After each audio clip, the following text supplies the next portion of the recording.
अब मान लीजिए सवाल कुछ भी दे दे, जैसे कह रहा है कि 2x माइनस का y बराबर में दे दिया 10, समीकरण नंबर 1, ठीक है।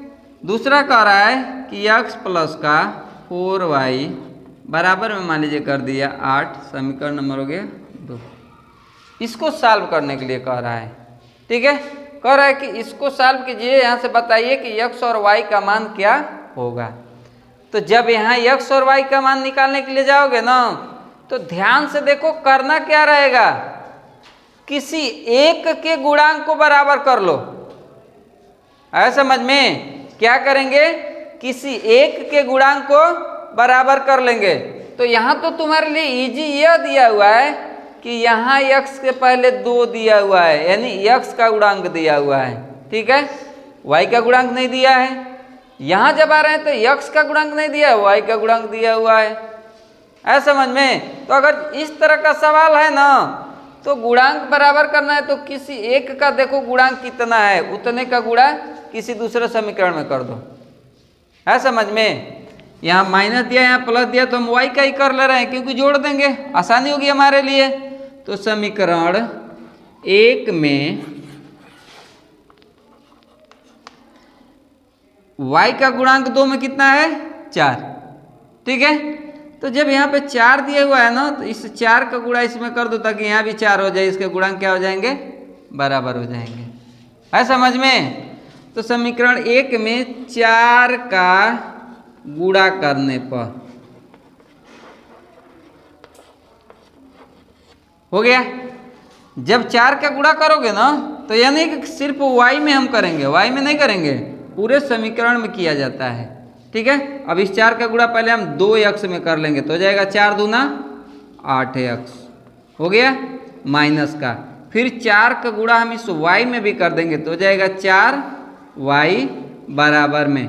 फिर 4 का गुणा हम इस 10 में भी कर देंगे, यानी पूरे समीकरण में करना रहेगा। आया समझ में?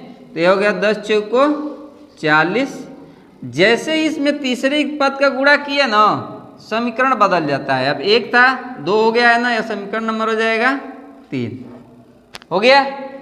किसके बराबर किए हैं, तो जिसके बराबर किए रहेंगे वह समीकरण उतार देंगे। तो दूसरे के बराबर किए हैं ना, इसको उतार दीजिए, तो हो जाएगा x प्लस का 4y बराबर में 8, समीकरण नंबर 1 कौन सा है, 2। इसी के y के बराबर किए थे, ठीक है। यहाँ पे देखो 4y दोनों गुणांक बराबर हो गए ना, ठीक है। अब माइनस प्लस है, अल्टरनेट है, जोड़ देंगे, जोड़ दो, 8 और 1 9x, ये कट गया, ये plus y minus y cut गया बराबर में। अब इन दोनों को जोड़ दो, 40 और 8 48, हो गया। x का मान निकाल दीजिए, तो यहाँ से x बराबर में हो जाएगा 48/9, ठीक है। नहीं कट रहा है, छोड़ दीजिए, कटता तो हम काट देते हैं, 3 से कट जाएगा, अभी 3 से और छोटा कर लीजिए, यह हो जाएगा 3 कम 3 3 छके 18, 3 त्रिके 9, हो गया। x मान आ गया हमारा 16/3। अब इस मान को इन दोनों समीकरणों में, इसमें नहीं इसमें रखेंगे। है समझ में? किसी भी समीकरण में रख लो, मान लो समीकरण 1 में ही रख ले रहे हैं। समीकरण 1 में x बराबर 16/3 रखने पर हो गया।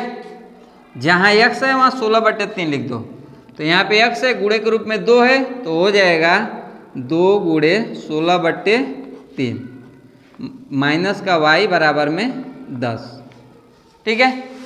इस 3 से अंश दोनों कट नहीं रहा है, तो इसको इधर पक्षांतर कर लो, तो हो जाएगा माइनस का y बराबर 10 माइनस का, इसको इधर पक्षांतर कर रहे हैं, इसमें गुणा कर लीजिए अंश का अंश में, तो 16 दूना 32/3 हो गया। जब इस तरह से भिन्न आ जाए तो बताया ही हूँ, डायरेक्ट इसका इसमें गुणा कर दीजिए, तो हो जाएगा 10 तिहाई 30 माइनस का 32/3 हो गया। जब इस रूप में आ जाता है, यानी एक प्लस हो गया एक माइनस हो गया, तो हमको घटाना रहता है किसी भी परिस्थिति में। अब हम यह देखते हैं बड़ा कौन है, तो बड़ा कौन है, प्लस वाला कि माइनस वाला, माइनस वाला, तो जो बड़ा रहता है उसका चिन्ह लिख लेते हैं और बड़े में से छोटे को घटा देते हैं। तो 32 में से हम 30 घटाएंगे, कितना बच जाएगा? 2/3। यह मान किसके बराबर आया हुआ है? माइनस वाई के। वो हमसे पूछ रहा है कि यक्स और वाई का मान बताना है, ना कि माइनस वाई का मान बताना है। तो माइनस को इधर पक्षांतर कर दीजिए, आया समझ में? आएगा तो भाग के रूप में आएगा, तो माइनस से माइनस कट गया, तो वाई बराबर हमारा क्या बच गया? 2/3। है समझ में? इसको लगा के दिखाइए। 3x प्लस का y बराबर में 4, समीकरण नंबर हो गया 1। 2x प्लस का 5y बराबर में आ गया 8, समीकरण नंबर 2।